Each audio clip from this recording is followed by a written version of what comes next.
When I reviewed Megan 2.0 earlier this year, I said that it was a convoluted mess of a film.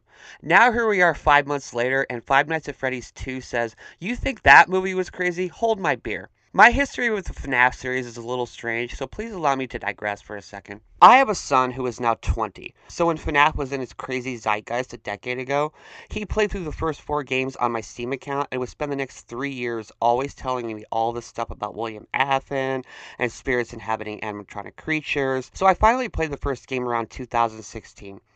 By that time, I had seen all the viral streamer stuff where everyone was just going nuts over the series. But my problem with the game is the same problem I have with games like Skyrim. I love the world and the lore, but the gameplay is absolute shit in my opinion. I know I am in the minority with that take regarding both Skyrim and FNAF, but it's just how I feel. So I ended up watching a long essay about the lore of FNAF because I found it intriguing and I wanted to bond with my son about it. Then Security Breach came out. It was one of the worst games I had seen in many years. So I thought that the zeitgeist had finally passed for these games, so I put them away as a fad my child went through and moved on with their life, because then they got introduced to Undertale and spent about 8 years nerding out on that to me. But that's a conversation for another time. Bottom line I'm trying to get to is that I have had the lore of the FNAF series shoved down my throat since 2014. I thought the first film was pretty bad. I appreciated all the Easter eggs it threw in there, and I love Matthew Lillard so much as Apton. He's the perfect person to play that guy. But the film has so many plot holes, a main character that's just a completely emotionless wet blanket, and it just was not scary at all, even as a beginner horror film. Yes, this is supposed to be a gateway horror series, but I think that Scott Cawthon needs to realize that most of the people who are really into the series are now in their early to late 20s or even older.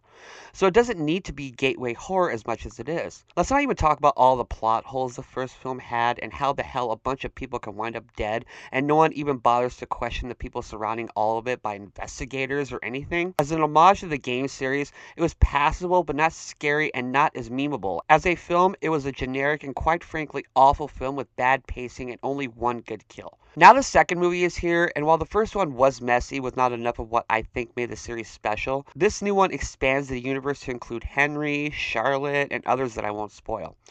I like that the film is trying to basically have a structure similar to Smile or Saw, and that it picks up basically right after the events of the first film. The amount of time that passed between the two isn't ever really said, as Vanessa is now out of her coma she was in at the end of the last film, but I'm willing to say that's fine. I like the upgrades Freddy and the gang all get in this picture, and they do a fun job of integrating their new looks and their old ones. I still think that Abby is the strongest and best character, just like she was in the last film. And since this picture wants to continue to explore the will they, won't they dynamic between Mike and Vanessa, and the familial relationship between Mike and Abby, but want to add in so many new characters, all while trying to integrate sections of horror, it comes off as a film that is so convoluted that it ends up just not knowing what it wants to be, just like Megan 2.0 did, but in a bad way, unfortunately, when it comes to FNAF. I got almost all the Easter eggs, though I will admit I did text my son a couple of times during my screening, don't worry, I was the only one in the theater, to ask a few questions and refresh my memory. But it kept hopping between perspectives so frequently without proper organic relationship building that I ended up becoming mad at the film. I know that people who love this series will love this picture because of all the callbacks and Easter eggs and all that stuff, but I have to rate this as a film, let alone a horror film. The scares are almost non existent, just like the last time. Just now, there is more stakes involved to try and raise the tension, but the picture still tries to force in comedy in places it doesn't belong. The only time I laughed is they brought back the cab driver from the first film, and that's all I will say. It was funny, but it was the only time I laughed. Well, there is one line one of the monsters says I laughed at just as a horror fan, which occurs during what is easily the best kill in the picture. Seeing Skeet Ulrich in this movie as well as Matthew Lillard made me smile because of obvious reasons, but they are each in the film for only one scene, and one is in the form of a dream sequence. And if you subscribe to my channel, I hate dream sequences in horror films because they are cheap set pieces and never have true stakes to them unless you're in a movie that stars Freddy Krueger. I feel this scene was only put in there to remind people that this character is still around in this universe, and stay tuned for part 3. The main villain this time is Charlotte, and I love her backstory in the opening sequence. And once she does finally show up, I love the way she looks visually. But everything in between, with a few exceptions, is just a series of set pieces playing out on a metronome level, where it's setup, spook, over and over. The aunt character from the last picture I thought was killed, but they have one throwaway line about her, then it's all forgotten about, which is one of the many plot holes I was talking about earlier. These two films do not know how to write themselves out of plot inconsistencies, and it is one thing I have a hard time accepting in horror films. I feel none of the relationships are organic. They all feel like they are there only for exposition dumps. If you look at the Smile series or Saw series that I compared this to earlier in the video, they also had exposition to explain how the hell things are so connected, but they didn't expand themselves this much this fast. They kept the story simple enough and slowly integrated new material in them while we were allowed time to get to know everyone. Smile is only 2 films in, just like FNAF is, but I did not like Smile 1, and I really like Smile 2.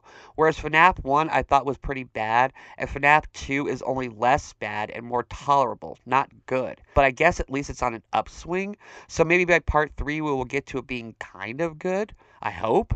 So the scares are not there.